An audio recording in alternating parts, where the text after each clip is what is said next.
ওই যে দেন চুলের কাটিং কি মাশাআল্লাহ।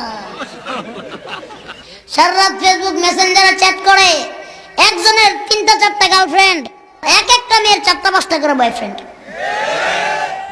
হুজুর এইগুলো আপনি বুঝবেন না, প্রেম করবো সবার সাথে কিন্তু বিয়ে কাউরে করবো না। আপনারা মনে করছেন আমি বুঝি না? এই ছিঁড়া প্যানের সংস্কৃতি মুসলমানদের না, ওই বড় চুল কাটার সংস্কৃতি, ওই চুলের ভিতরে কালার দেওয়ার সংস্কৃতি মুসলমানদের না। এই সংস্কৃতি ওই ইহুদি খ্রিস্টানদের। যারা চাচ্ছে মুসলমানকে কোনোভাবে গ্রাস করতে পারবে না, তারা জানে বদরের যুদ্ধে নবীর সাহাবী মাত্র 300, আর ওই আবু জাহেলের লোকের অভাব নেই 1000-এর উপরে। তাদের কাছে অস্ত্র শস্ত্র গোলা বারুদ, আমার নবীর সাহাবীদের কাছে শুধু খেজুর পাতার ডাল। ওই 313 জনের সাথে অত হাজার হাজার সৈন্যরা পারে নাই। ইহুদি খ্রিস্টানরা আমাদের থেকে কোরআন শরীফ ভালো রিসার্চ করে, তারা জানে আমাদের থেকে ভালো রিসার্চ করে, তারা জানে যে মুসলমানদের সাথে সরাসরি সংঘাত জড়ালে, সরাসরি যুদ্ধ ঘোষণা করলে মুসলমানদের পক্ষে আল্লাহর পক্ষ থেকে শক্তি নাজিল হবে, আল্লাহর পক্ষ থেকে গজব নাজিল হবে। এই জন্য মুসলমানদেরকে এইভাবে মারা যাবে না। মুসলমানদের সামনের জেনারেশনটাকে হাত করো, তাদেরকে সিরা প্যান্ট পরা দাও, চুলগুলো বড় বড় করে কালার করে দাও, তাদেরকে এরকম ভাবে 1টা 2টা 3টা মেয়েদের সাথে রিলেশন করে দাও। এরকম ভাবে ইসলামকে সামনাসামনি ধ্বংস না করতে পারলেও কালচারালি আমরা ইসলামকে ধ্বংস করে দিব। ওই ইহুদি খ্রিস্টানদের দালালদেরকে বলে দিতে চাই, বাংলাদেশের ভিতরে 90% মুসলমানের দেশ। এই দেশের যুবকেরা তোমাদের সংস্কৃতি মেনে চলবে না। এই দেশের যুবকরা তোমাদের কিনা গোলাম না, তোমাদের হুকুমের গোলাম না। এই দেশের যুবকরা সংস্কৃতি মানলে একমাত্র সংস্কৃতি হবে রাসূলুল্লাহর সংস্কৃতি। এই দেশের সংস্কৃতি হবে কোরআনের সংস্কৃতি। এই দেশের ইসলাম হবে কোরআনের ইসলাম। এই দেশে ফ্যাশন হবে ইসলামের মধ্যে। চিৎকার করে বলো ঠিক কিনা? এরা চায় আমাদের ঈমানকে লুটে নিতে, এরা চায় আমাদের ইজ্জত লুটে নিতে। এরা মা বোনদেরকে বেহায়া করে নাঙ্গা করে রাস্তায় ছেড়ে দিচ্ছে, এরা মা বোনদের বেহায়া বেপরদা বানিয়ে দিচ্ছে। এই ইহুদি খ্রিস্টানদের দালালদেরকে বাংলাদেশ থেকে হটায় দেন, বাংলাদেশ থেকে সরিয়ে দেন। ইহুদি খ্রিস্টানদের দালালদের বাংলার জমিনে ঠাই হবে না ইনশাআল্লাহ। তারা খুব ভালো করে জানে যে মুসলমানদেরকে সরাসরি সংঘাতে কেউ পারে নাই, কেউ না। আব্রাহা হাতি বাহিনী নিয়ে সৈন্য বাহিনী গেছে, ডাইরেক্ট সরাসরি আল্লাহর পক্ষে যুদ্ধ ঘোষণা করেছে, আল্লাহর কাবা ঘর ভাঙবে, ধুলিস্যাৎ হয়ে গেছে। নমরুদ সরাসরি আল্লাহর নবী ইব্রাহিম আলাইহিস সালামকে আগুন জ্বালিয়ে দিয়েছে, ধুলিস্যাৎ হয়ে গেছে। ওই ফেরাউন মুসা আলাইহিস সালামের সাথে সরাসরি যুদ্ধ ঘোষণা করেছে, ধুলিস্যাৎ হয়ে গেছে।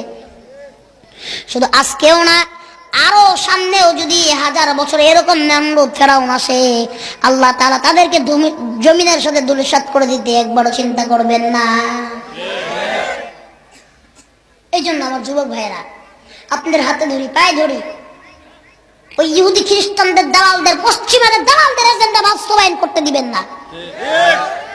ওদের ফ্যাশনে আপনারা ফ্যাশন করবেন না, ওদের কথা আপনারা শুনবেন না। ওরা এক একটা করে ইউটিউব ফেসবুকের ভিতরে এক একটা করে ইউটিউবারদের, ফেসবুকারদেরকে কিনে কিনে টাকা দিয়ে দিয়ে এই ফ্যাশন করা ছেলেদেরকে শেখাচ্ছে, মেয়েদেরকে শেখাচ্ছে। সর্বপ্রথম কথা বলবো এই সমাজের যুবকদেরকে নিয়ে। ফার্স্টে এরা মসজিদে যায় যায় না, কোরআন শরীফ পড়ে না। এদের কাজ কি বলেন তো এখন? টিকটক। যেইগুলা যতগুলা টিকটক করে সবগুলা দিনের বেলা টিকটক করে, রাত্রের বেলা ছবি করে। সত্যি কথা, আমি একটা কথা মিথ্যা বলি, নেশার সাথে সম্পৃক্ত, হারাম গান বাজনার সাথে সম্পৃক্ত, জিনার সাথে সম্পৃক্ত, ঠিক কিনা?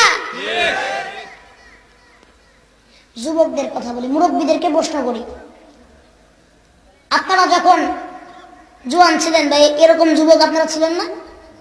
তো ঈদ আসলে আপনারা জামা কাপড় কিনছেন না? তো যদি কোনো জামা কাপড় ছিঁড়া দেখছেন, ওই জামা কাপড় টাকা দিয়ে জীবনে কিনছেন? মাগনা দিল তুই পরেন নাই। আচ্ছা, এখনকার যুবকেরা কি করে? ছেঁড়া প্যান্ট পরে, ছেঁড়া প্যান্ট, তাও 3000 টাকা একটা প্যান্টের দাম। ছেঁড়া প্যান্ট পরো 3000 টাকা দিয়া। আমার একটা প্রশ্নের জবাবের উত্তর দেন, এই ছেঁড়া প্যান্ট পরার সংস্কৃতি আপনারা শেখাইল কে? কোথা থেকে পাইলেন এই সংস্কৃতি? কে দিল আপনাকে? কে দিল এই সংস্কৃতি? এই সংস্কৃতি মুসলমানের সংস্কৃতি না, এই সংস্কৃতি এই পশ্চিমাদের সংস্কৃতি। ছেঁড়া প্যান্ট তো পড়ছেই, এই যে চুল আল্লাহ দিছে, ঠিক কিনা? করিয়ারা কই, ওই যে দেখেন চুলের কাটিং কি মাশাআল্লাহ, কি চুলের কাটিং এক একটা, এদিক দিয়েও নাই, এদিক দিয়েও নাই, পিছেও নাই, উপরে দিয়ে এত বড় বড়, তাও আবার কতগুলার কালার মারা। আমি একজনকে জিজ্ঞেস করলাম এই চুলের কাটিং এর নাম কি? কি এটা, এটা কেমন কাটিং দিছেন? হুজুরের আপনি বুঝবেন না। বুঝবো না মানে কি বুঝবো না? হুজুর এই কাটিং এর নাম হচ্ছে ইয়ো ইয়ো কাটিং।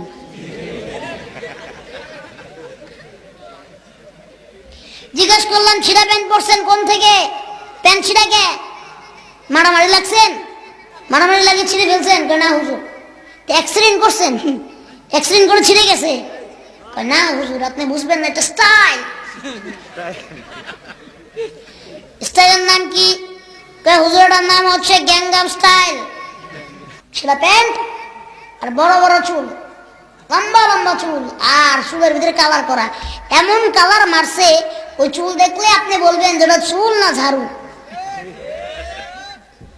ঝাড়ুর কালার করছে, ঝাড়ুর কালার। আছে না নাই? আর এই যে কই জানি মোবাইল কই, এই যে মোবাইল আসছে, এই মনে করেন যে এটা কোনো পাইলেই হয়েছে, সারা রাত ফেসবুক, ঠিক কিনা? সারা রাত ফেসবুক মেসেঞ্জারে চ্যাট করে, একজনের 3টা 4টা গার্লফ্রেন্ড। এই যে এখন কথা কয় না,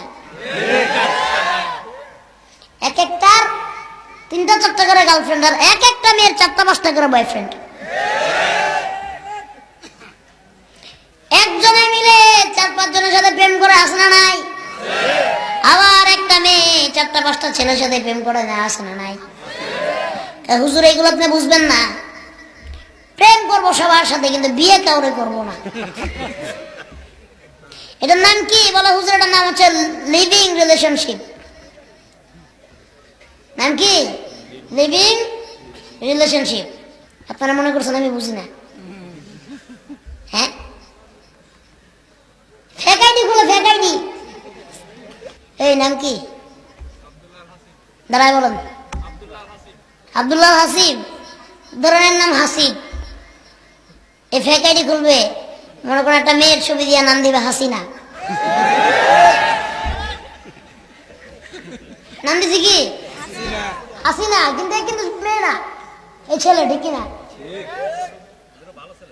হ্যাঁ, তারপরে একটা মনে করেন সুন্দর একটা মেয়ের ছবি লাগাবে, আছে না নাই? না, তাকে আমি বলতেছি না, উদাহরণ শুনুন, ঠিক কিনা? এই মেয়ে, আপনার নাম কি? এটা নাম কি? কি নাম? হ্যাঁ, কাউসার, সামিউল। নাম হলো সামিউল, লিখবে আমার নাম সেলিনা, আছে না নাই? এ ছেলে দিবে কি মেয়েদের পিকচার, আর আরেক ছেলে মনে করেন মেয়ে ভাইবা তার সাথে চ্যাট করবে, চ্যাট করার পরে বলবে আমার ফোনে ব্যালেন্স শেষ, 20টা টাকা দাও, আছে না নাই?